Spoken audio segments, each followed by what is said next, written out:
할렐루야. 여기에 모인 우리 주의 은총 받은 자인 줄 믿습니다. 여러분, 문제 하나 내겠습니다. 지구가 둥근가요, 평평한가요? 둥글죠. 모두 다 둥글다고 알고 계십니다.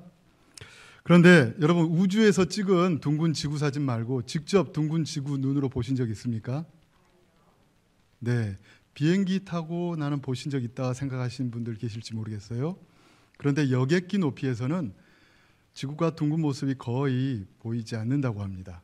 아니, 나는 여기 비행기 타다가 둥근 지구 봤는데, 네, 비행기 창문이 약간 볼록해서 실제 수평선이 둥글게 보인다고 합니다.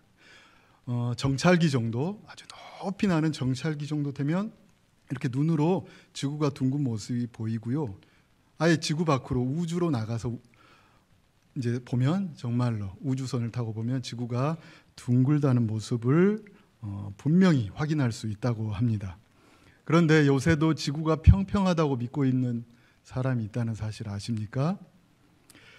그 사람들은 미국 항공우주국, 즉 나사라고 불리는 곳에서 사진을 컴퓨터로 조작을 해서 온 지구인들을 상대로 사기를 치고 있다.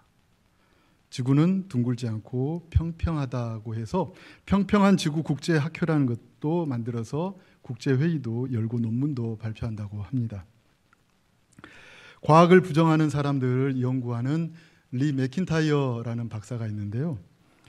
그분이 이 학회에 참여해서 그분들이 도대체 어떤 생각을 갖고 사는지 연구를 했는데요. 그분에 따르면 바로 지구가 평평하다고 믿고 과학적 증거를 믿지 않는 사람들은 원하는 증거만을 선택적으로 받아들였고, 또 반대되는 증거가 발견되어도 자신이 갖고 있던 믿음을 포기하지 않았고요. 또 음모론에 빠져 있었다고 합니다.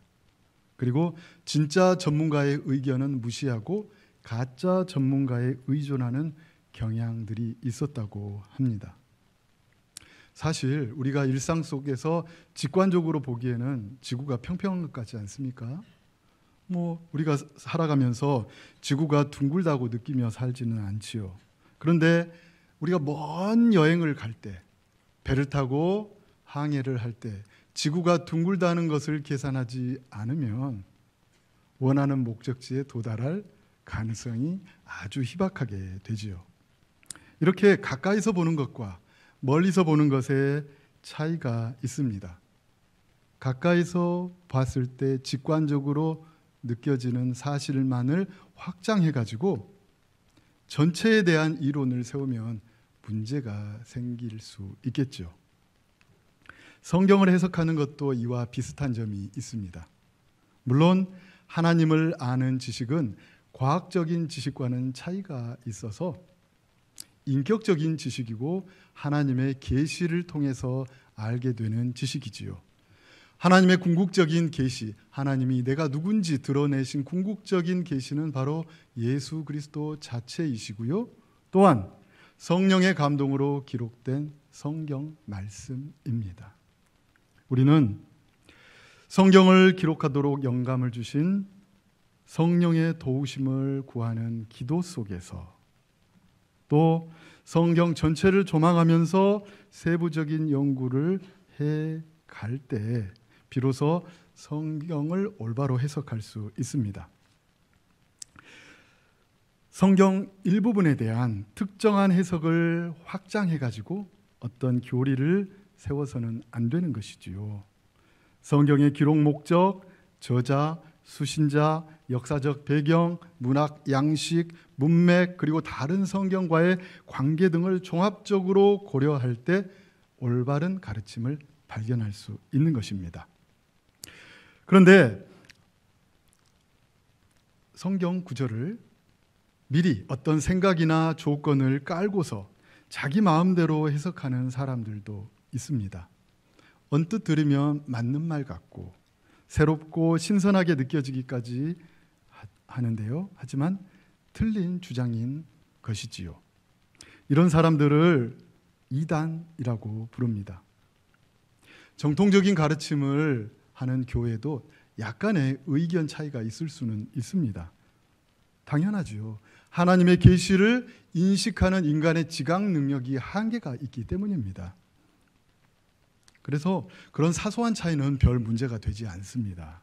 하지만 자신의 욕심을 따라 일부러 속이려고 하는 이단들의 교리는 아주 위험하고, 앞서 말한 그런 정통교회 안에 있는 사소한 차이와는 근본적인 차이점이 있는 것이지요. 교회는 사도들로부터 전해오는 신앙의 내용을 잘 간직해 오고 있습니다. 역사적으로 수많은 이단들이 있었는데요. 교회는 그들에게 대응하면서 정통 교리를 세워왔습니다. 따라서 교리의 역사는 이단에 대한 대응의 역사라고 부르기도 합니다. 고대 교회의 이단은 주로 삼위일체 하나님에 대한 그릇된 가르침, 그리고 예수 그리스도에 대한 잘못된 가르침이 있었는데요. 삼위일체 하나님에 대한 큰 두 가지 오해가 있습니다. 하나는 일신론이라는 것이고요, 하나는 삼신론이라는 것인데요. 어렵지 않습니다. 첫 번째 이단은 하나님은 성부 하나님 한 분뿐이시다, 성자 예수 그리스도 성령님은 하나님이 아니라는 주장입니다. 비슷한 주장으로 성부 하나님은 한 분뿐이신데 어쩔 때는 성부 하나님으로 나타나고, 어떨 때는 성자 예수님으로 나타나고, 어떨 때는 성령 하나님으로 나타나시는 한 분이 계신다라는 식의 일신론도 있습니다. 네, 교회는 이것이 잘못되었다고 정죄했습니다. 또 한편 하나님은 성부 하나님, 성자 예수님, 성령님 세 분이시다라고 말하는 것으로 그치는 것도 바로 삼신론적인 이단입니다. 성경은 삼위일체 하나님을 계시하고 있는데요. 자, 성경 안에 삼위일체라는 말이 있습니까, 없습니까? 예? 없습니다. 네. 원죄라는 말이 있습니까? 없습니다. 분명한 가르침인데도 성경 안에는 없는 가르침이 있습니다. 성경의 전체적인 가르침을 통해 입증되는 교리인 것이지요. 대한예수교 장로회 헌법에 수록된 교리표는 삼위일체 하나님에 대해 다음과 같이 고백합니다. 우리 함께 읽어볼까요? 하나님은 본질에 있어서 한 분이나 삼위로 계신다. 삼위는 성부와 성자와 성령이시다. 삼위는 서로 혼돈되거나 혼합할 수 없고 완전히 분리할 수도 없다. 삼위는 그 신성과 능력과 존재와 서열과 영광에 있어서 완전히 동등하시다. 아멘. 하나님은 한 분이시지만 세 위격으로 삼위로 계신다는 것이 성경이 가르치는 올바른 가르침입니다. 자, 예수님은 삼위일체 하나님 중 한 위이신 성자 하나님, 즉 하나님의 아들로서 사람의 본성을 취하여 이 땅에 오신 분이십니다. 예수님은 참 하나님이시고 참 사람이시며 사람과 하나님 사이의 유일한 중보자이십니다. 이 사실은 성경 전반의 가르침을 통해 확증됩니다. 그런데 성경의 특정 구절에 대한 편협한 해석이나 그릇된 신학으로 인해 예수님의 신성이나 인성을 부인하는 사람들이 있어 왔습니다.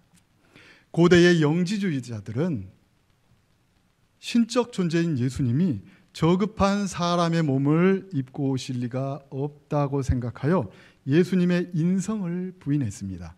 그래서 요한 2서 2장 7절에서 이렇게 말씀합니다. 미혹하는 자가 세상에 많이 나왔나니 이는 예수 그리스도께서 육체로 오심을 부인하는 자라. 이런 자가 미혹하는 자요 적 그리스도니라고 말씀하고 있습니다. 이렇게 예수님의 인성을 부인하는 영지주의적인 이단과 달리 예수님의 신성, 예수님이 하나님이란 사실을 부인하는 이단도 있었습니다. 고대의 에비온주의자라고 불리는 사람들이 있었는데요. 예수님이 요셉과 마리아의 사이에서 태어나기 전에는 존재하지 않았다. 그리고 사람으로 태어났는데 세례를 받을 때 하늘로부터 성령이 임해서 하나님의 특별한 능력을 받았는데 그 능력은 하나님의 능력과 다르며 예수는 하나님이 아니며 하나님과 동등한 분이 아니라고 주장했습니다. 에비온주의자들이 그런 주장을 했다는 거죠. 고대 교회에는 아리우스라는 유명한 장로가 있었습니다. 그는 하나님은 성부 하나님뿐이고 성자 예수님은 창조된 피조물이고 하나님과 동등한 분이 아니라고 주장했습니다. 예수님이 아주 신적인 분이긴 한데 성부 하나님이 혼자 계실 때가 있었고 어느 순간에 예수님을 창조한 피조물로서 창조한 하나님이라는 주장이죠. 그래서 아리우스는 한때 예수님이 존재하지 않았던 때가 있었다라고 주장했습니다. 예수님이 영원한 하나님은 아니라는 것이지요. 자, 아리우스의 이런 가르침이 교회에 큰 논쟁을 일으키자 교회는 325년에 니케아에서 공의회를 열었습니다. 그래서 아리우스의 이단적인 교리를 정죄하고 성자 예수 그리스도는 성부 하나님과 같은 본질이며 동등한 분이시다라는 정통 교리를 확립했습니다. 이 결정이 남긴 니케아 신조는 이후 381년에 콘스탄티노플 공의회에서 확장되고 수정돼서 니케아 콘스탄티노플 신조가 되었는데요. 바로 사도신경과 함께 보편 교회가 고백하는 신앙 고백으로 지금까지 전해오고 있습니다. 우리 교단 헌법에도 니케아 콘스탄티노플 신조가 원문 전체가 실려 있습니다. 번역문이 실려 있습니다. 그중 예수 그리스도에 대한 고백은 다음과 같은데요. 함께 읽으며 고백해 보겠습니다. 시작. 우리는 한 분 예수 그리스도를 믿습니다. 그분은 영원히 아버지로부터 나신 하나님의 독생자로서 빛으로부터 오신 빛이시요 참 하나님으로부터 오신 참 하나님이십니다. 그분은 피조된 것이 아니라 나셨기 때문에 아버지와 본질이 동일하십니다. 만물은 그로 말미암아 지은 바 되었습니다. 그분은 우리 인류와 우리의 구원을 위해서 하늘로부터 내려오사 성령과 동정녀 마리아를 통하여 성육신하셔서 인간이 되셨습니다. 아멘입니까? 네, 우리 교회가 고백하고 있는 올바른 신앙 고백입니다. 그런데 아리우스의 잘못된 가르침은 사라지지 않았고 지금도 그와 비슷한 주장을 하고 있는 사람들이 있습니다. 여호와의 증인이라는 유명한 단체를 아실 것입니다. 그들 역시 예수님을 믿는다고 하지만 예수님이 피조된 존재이며 성부 하나님에 비해 열등한 신적 존재라고 여깁니다.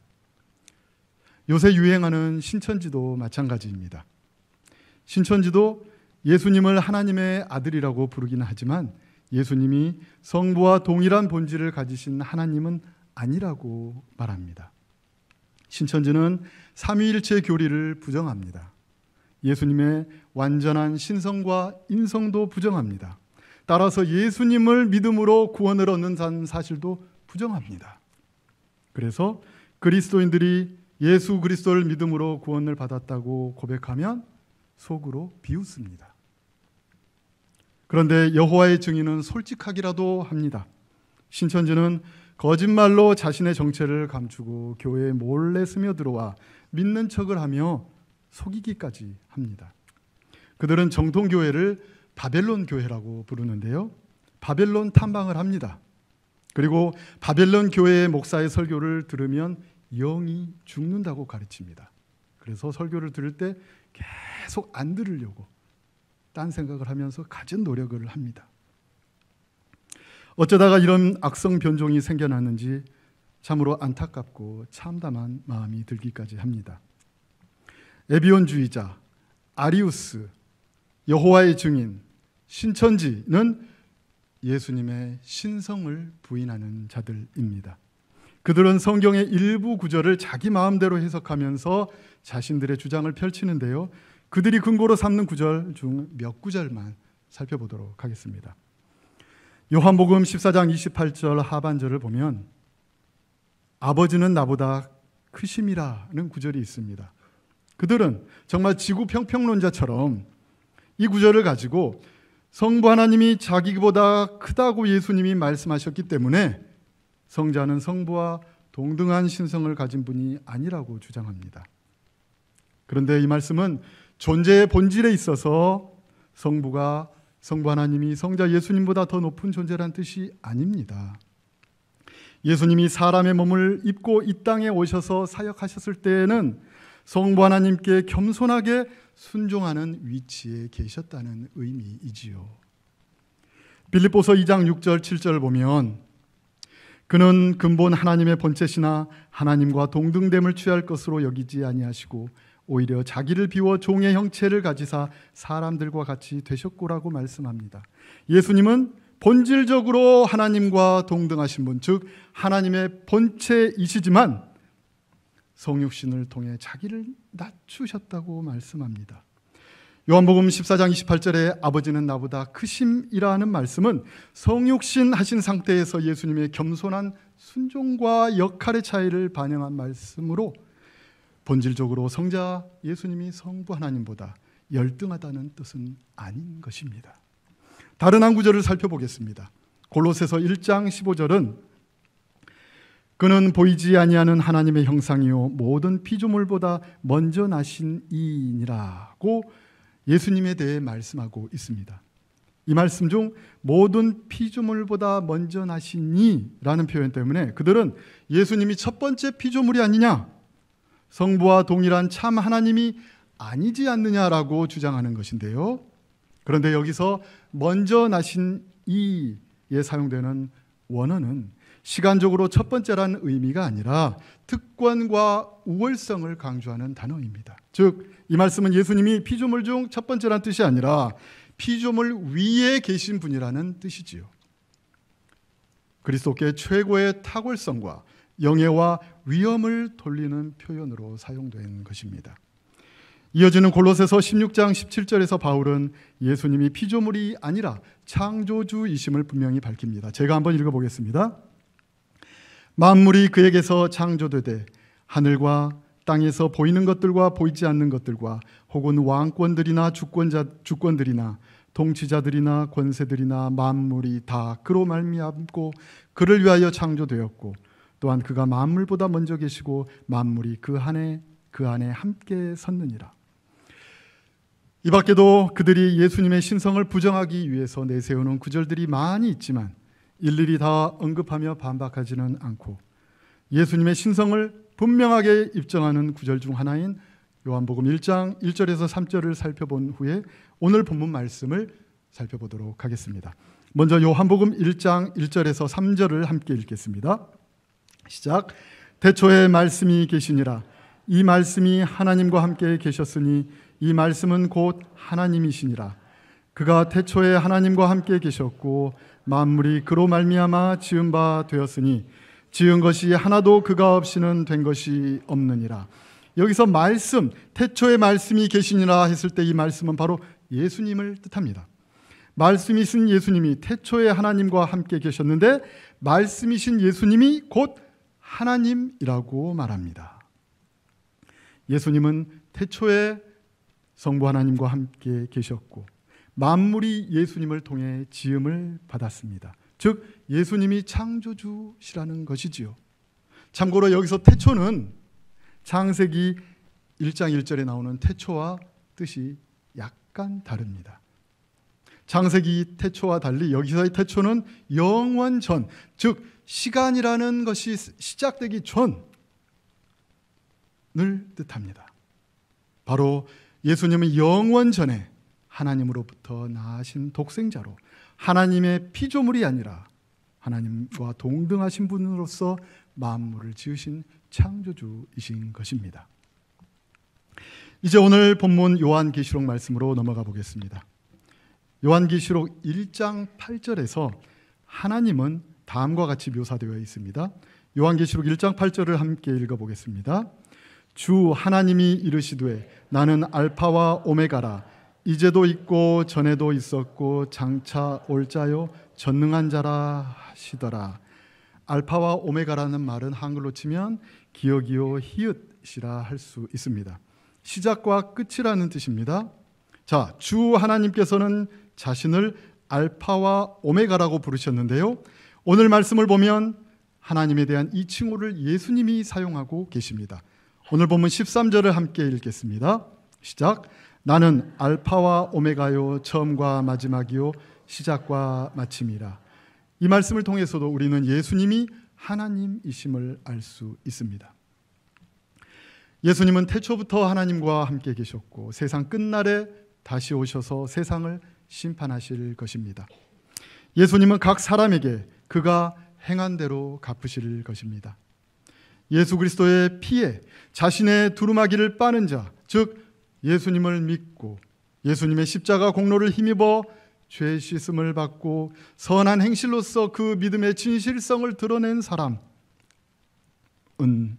생명나무에 나아가게 되며 새 하늘과 새 땅에 있는 새 예루살렘 성에 들어갈 권세를 얻게 될 것입니다. 그러나 예수님의 십자가의 은혜를 부인하는 사람들, 한낱 죽을 인간에 불과한 교주를 신적인 존재로 믿고 따르는 우상 숭배자들, 거짓말을 좋아하며 지어내는 자들은 다 성 밖에 있게 될 것입니다. 다윗의 자손으로 오신 예수 그리스도는 참 사람이시며 또 참 하나님이십니다. 예수님은 어두운 세상과 우리 영혼을 밝게 비추시는 광명한 새벽별이십니다.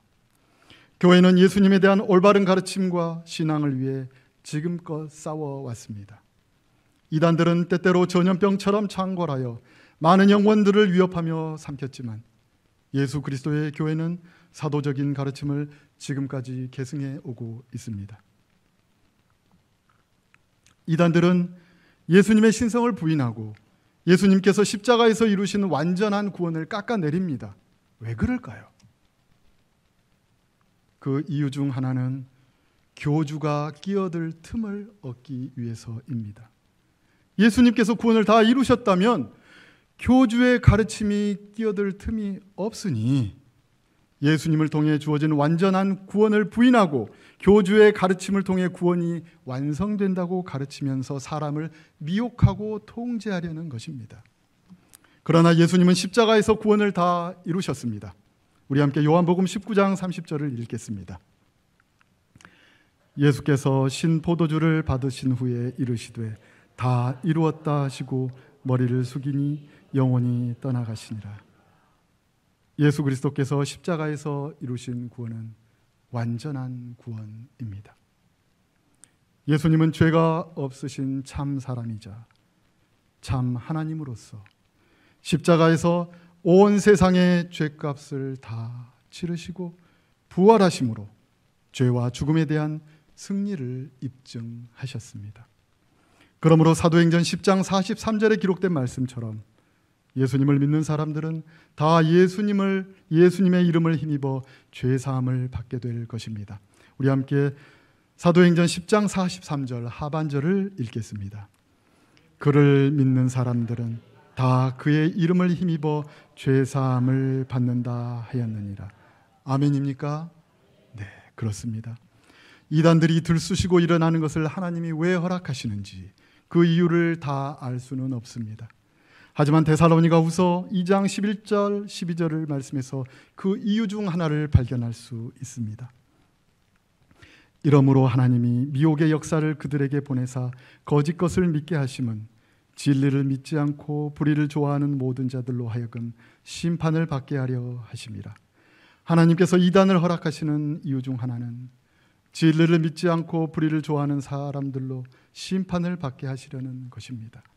복음의 진리를 듣고서도 믿지 않는 이유는 그들이 불의를 좋아하고 거짓말을 하는 것을 즐거워하기 때문입니다. 그래서 그들은 이단의 가르침을 따르다가 결국 심판에 이르고 멸망하는 것입니다. 요한복음 20장 28절을 보면 도마는 예수님을 향해 다음과 같이 고백합니다. 도마가 대답하여 이르되 나는 나의 주님이시오 나의 하나님이시니이다. 또 많은 십자가의 흔적을 통해 부활하신 예수님이 하나님이심을 알게 되었습니다. 우리도 도마처럼 예수님을 주님이시요 하나님으로 고백하기를 원합니다. 도마는 예수님을 본고로 믿었지만 보지 못하고 믿는 자들은 복되도다 라고 예수님은 말씀하셨습니다. 성령께서는 우리에게 예수님에 대한 참된 믿음을 주십니다. 우리의 죄를 십자가에서 대속하시고 죽음의 권세를 깨뜨리고 부활하신 예수님을 믿는 사람은 구원을 얻을 것입니다. 알파와 오메가요, 처음과 마지막이요 시작과 마침이신 예수님은 속히 오실 것입니다. 그때 예수님을 믿는 자는 생명나무에 나아가며 새 예루살렘 성에 들어갈 권세를 얻게 될 것입니다. 믿음 없는 자가 아니라 믿는 자가 됨으로써 새 하늘과 새 땅에 들어가는 복된 하나님의 백성들로 드러나는 저와 여러분들이 되기를 소망합니다. 하나님 아버지, 교회가 간직해온 사도적인 가르침, 삼위일체 하나님에 대한 신앙, 그리고 예수 그리스도께서 참 사람이시오 참 하나님이심을 다시 한번 고백하게 됩니다. 비상적인 해석으로 이 복된 가르침을 왜곡하고 거짓되게 속이는 이단들로부터 우리 성도들 한 사람 한 사람을 보호하여 주시고 예수 그리스도를 믿음으로 구원을 얻는 그 확신을 갖고 남은 생도 믿음 안에서 살아가다가 장차 주님이 약속하신 새 하늘과 새 땅에 들어가는 저희가 되게 하여 주옵소서. 감사드리며 예수님의 이름으로 기도합니다. 아멘.